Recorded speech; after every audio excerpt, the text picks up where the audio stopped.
Môžem.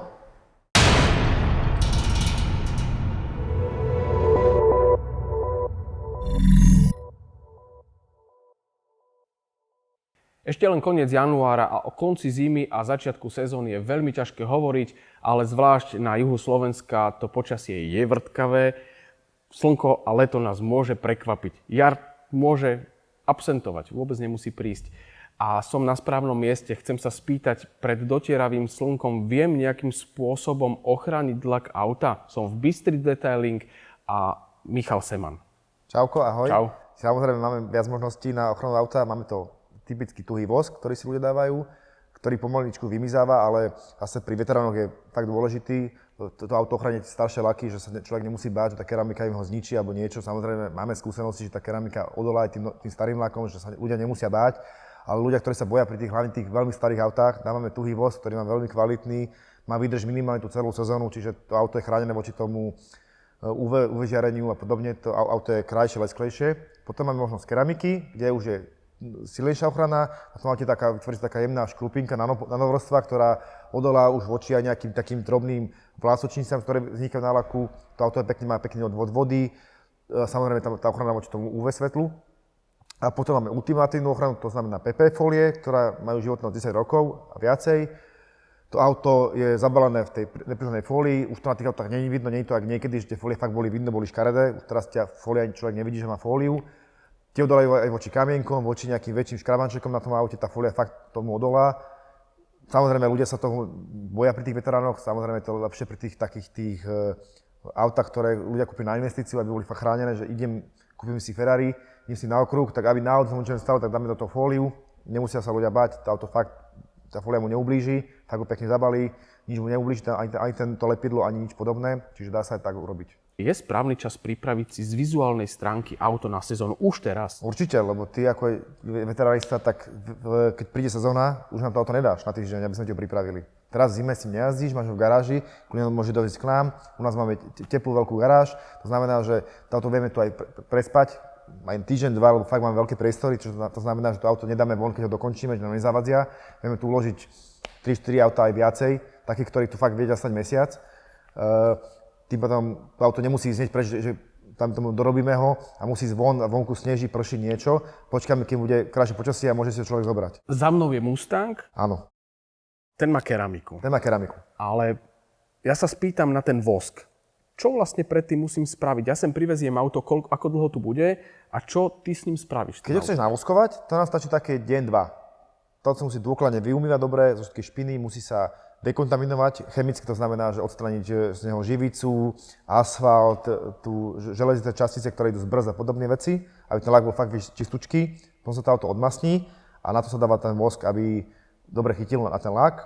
Ten vosk sa vyleščí, nechá sa vyzrieť cez noc a na druhý deň sa môže zobrať pri voskovaní. Pri keramike to auto vieme už aj leštiť, lebo treba ten lak fakt že vyleščiť, aby ten lak bol ako nový, keďže ho dávame do keramiky, ktorá má životnosť 3 až 5 rokov. To znamená, že keď tam necháme škrabance, tak tie 3 až 5 rokov ich máš skované pod tou keramikou, čo by si asi nechcel. Takže to auto sa aj leští, potom sa dáva keramika. Tam máme zhruba tak do toho týždňa to vieme urobiť. Čo sa týka PP fólií, je to tiež obdobné okolo toho týždeň až 10 dní. Záleží v akom stave to auto je, samozrejme ten lak. Dá sa porovnať tá ochrana vosku a keramiky, že majú vlastne podobný typ ochrany, že dokážu vlastne rovnako ochrániť to auto? Keramika je lepšia ochrana, lebo je tvrdšia. Keramika je tvrdšia ako lak, takže to znamená, že ona urobí väčšiu ochranu ako ten vosk. Ten vosk je skôr na ochranu voči UV, má odvod vody, čiže to auto sa ľahšie umýva a tie špinky sa do neho až tak nezažierajú, ale tá keramika je lepšia samozrejme. Čo sa týka toho vplyvu slnka, tak majú takú istú účinnosť? Bez menej áno. A teda chráni pred UV žiarením? Áno, aj ten vosk, ten samozrejme, hej. Tým pádom to slnko napríklad na tých starých lakoch, ono dokáže vyťahnuť ten lesk. No, my to voláme, že nepraševajú tie laky potom tým pádom, hej, keď sa ochránia. A čo sa týka životnosti? Aký je rozdiel medzi lakom a voskom? Vosk vydrží pri bežných autách, ktoré bežne jazdia na cestách, máme životnosť pol roka. Znamená, že pri tom veteráne to vie byť aj 2 sezóny úplne v pohode. Aha, čiže on môže pokojne prejsť vlastne aj zazimovaním. Jasne, keď človek má v garáži, tak ten vosk vlastne tým mám, že to auto je zazimované v normálnej garáži, kde je 20 stupňov Celzia, tak ten vosk tam vydrží na tom aute. A môže ísť na to plachta úplne v pohode? No jasne, úplne v pohode, hej. A vlastne voči tej plachte to ochráni, že človek si nepoškrábe ten vosk, predsa len urobí nejakú vrstvu, nie takú tvrdú ako keramika, ale niečo tam samozrejme je. Treba sa nejakým spôsobom o ten vosk a aj o tú keramiku, spomenul si aj fóliu, počas tej sezóny starať, že musím ich nejako vyživovať alebo špeciálne ich umývať? Umývať to takými šampónmi, ktoré sú pH neutrálne, aby ten vosk alebo keramiku nevyžerali. A dá tam to nejaký detailer, ktorý buď na keramiku alebo na vosk a ten detailer vlastne urobí akože vyživuje tú keramiku alebo ten vosk a tým pádom chráni to auto, predĺžuje mu to životnosť tých povlakov. Sú nejaké obmedzenia, že prídem s autom a ty mi povieš, tak samo, toto nie. Sem ti voz nedáme. Nie. Môže prísť čokoľvek. Môže prísť aj starší popúkaný lak. Áno, áno. Tam by som skôr dával asi ten vosk, tam som tu keramikou nešiel, ale vieme na ten popúkaný lak dať vosk v pohode. Vieme byť k nemu šetrní, že keď je lak popúkaný, chalani ho vedia aj fakt, že veľmi jemne umyť, aby sa mu nič nestalo, takže báť sa ľudia nemusia. Keramika je taká čarodejnica, ona môže ísť na lak, ale môže ísť aj do interiéru. Áno, samozrejme. Na čalunenie, na koberčeky. Na sklá. Na sklá. Viac menej keramika už momentálne vie ísť na skoro na čokoľvek. Čo spôsobí, keď ju dáme na čalunenie, sedačky napríklad? Keď na sedačky, tak sedačky chránené voči tomu UV, majú UV ochranu tým pádom zvýšenú. Čiže ich nevyťahne, farba sa nestratí, áno, nevybledne. A druhá vec je odolná voči tomu mechanickému poškodeniu, čiže keď do toho nastupuje, vystupuje, tak nezodere tú kožu, lebo vlastne tá keramika je tvrdšia zase tak ako na laku, takisto na tej koži je tvrdšia ako ten lak, ktorý je na tej koži. Lebo tá koža je vlastne nafarbená a zalakovaná, čiže je tam tiež nejaká vrstva laku. Tá keramika je tvrdšia ako ten lak, to znamená, že sa nevyšúka tá koža. Podvozok. Dá sa tam použiť keramika? Na podvozok sa dá použiť keramika, aj na tie podvozkové plasty, aj na tie železné časti sa dá samozrejme použiť jedna keramika. Máme na to dvíhák, vieme sa to auto dvihnúť, vieme si to úplne vyčistiť, nastriekať ho. Je to trošku iný typ keramiky, ale dá sa samozrejme. Čo to prinesie?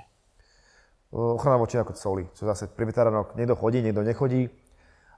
Ten podvozok je zase chránený, že odpudzuje tú špinu, že tá špina nezažrie na ten podvozok. No a potom sa to lepšie umýva? Určite áno, ale tak nezašpiní.